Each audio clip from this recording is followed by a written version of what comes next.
So, let's talk about Pokemon Sword and Pokemon Shield. I love Pokemon. I own so much merch of different Pokemon, I've played through a decent amount of the games, and I've even logged a decent amount of time into Pokemon Go with my family and friends. However, even I, a Gen 6 supremacist, can't deny that the games have kinda dipped in quality over the years. In comparison to other series on handheld or even Smash, Pokemon on a technical standpoint alone has always disappointed me with how it handled the 3DS hardware. After pushing to deliver complete experiences on handhelds prior, the game just kinda dropped the ball with Gen 6 and 7. So when the game gets upgraded to the Switch, you know, the same console boost that has led from this, going to this, going to this, going to this goes to this. Well, clearly that's just a spin-off for the Gen 1ers and the Pokemon Go fans, right? They couldn't possibly pull something this lazy with the next gen. So, before we deep dive into the madness that is the Pokemon community right now, I feel the need to explain my history with the series, so you know that I'm not just a devout Pokemon aficionado, nor someone who came here just a bandwagon with no real attachment to the games. I lie somewhere in between these. My first Pokemon game was the original Pokemon Sapphire. When I was younger, I stole it from my sister, erased her save, and paraded it around as if it was mine, as I did with everything back then. However, once I finished that game, I just kinda drifted off the series. Not from a lack of interest, but for a period of time, I just wasn't that big of a gamer guy. I had a DSi and a Wii, but as a kid with no money, my game selection was basically left to what my parents got me. And they thought, well, you already have that one Pokemon game, here's Kingdom Hearts 358 over 2 days. It wasn't until well after I bullied my parents into getting me a 3DS, and promptly never playing that much on it, that Gen 6 was released. And when I saw that all the Pokemon had been updated to their cool new 3D models, I was all over it. I dusted off my 3DS, bullied my aunt into buying it for me,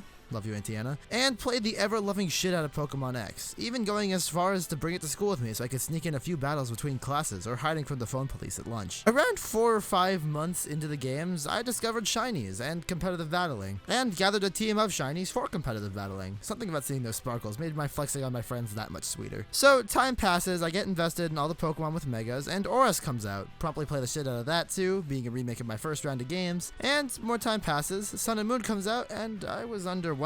Some of the fan theories, like the one about the Ultra Beast being Pokemonified NPCs that you had to save, were way more interesting than the game itself, and that was the last Pokemon game I played. Haven't touched Let's Go despite being tempted, and I haven't gone back to the other gens. So, I was very excited by the Pokemon Sword and Shield reveal. Fell in love with Grookey, come the direct, the wild areas, the map, the characters all look fun until... So in previous games that worked with the Pokemon Bank service, you were able to, for example in Sun and Moon, bring over any Pokemon even if they weren't in the Alola Pokedex. But with the transition to the Nintendo Switch hardware, with its, it being much more powerful, allowing us to be much more expressive with each of the individual Pokemon. And at Game Freak, we really spent a lot of time thinking about what the best way to move forward was, really preserving the quality of all the different Pokemon, while also, taking into account the battle balance, having so many different Pokemon available, all within, a limited development time, so we don't keep fans waiting too long for every new entry in the series. And after a lot of discussion, we decided to come to kind of a new direction. And so what that means for Pokemon Sword and Shield is that players will be able to transfer their Pokemon from Pokemon Home only if they appear in the Galar region Pokedex. Yep, there's no national dex, and you can't transfer every Pokemon. That, and there's only one wild area, no Megas or Z moves. They removed this in the name of better animations and graphics. And all in all, the game has a graphical style that is more reminiscent of the Citra emulator than what a full Pokemon game like this should be. And even though it looks better than the 3DS, it's not that much better.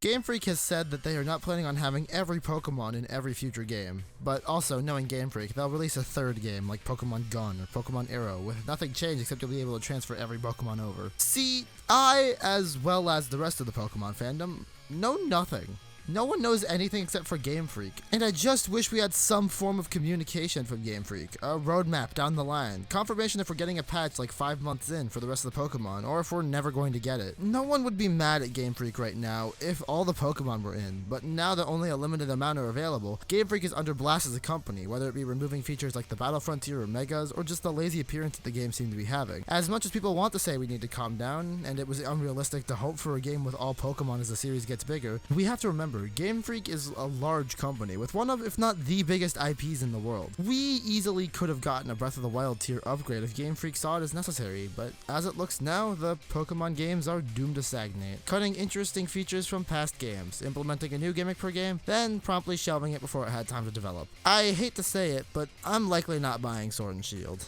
at least not at launch. In the games industry, we have to vote with our wallets, and there's no better way to show a company we don't like the direction they're going than giving them lackluster sales on their games. I encourage everyone else to do the same, because, especially with Game Freak, complaining online gets us nowhere. It's really unfortunate that both the fans and the games are at the mercy of a company that really appears not to care about them at all. So, to lighten the mood a little bit before I head out, which obscure Pokemon that's definitely gonna get cut is your favorite? For me, it has to be Spoik and Grumpig. Far from the best, but these little fucks are adorable. And it saddens me that you'll be stuck in some Pokemon hell.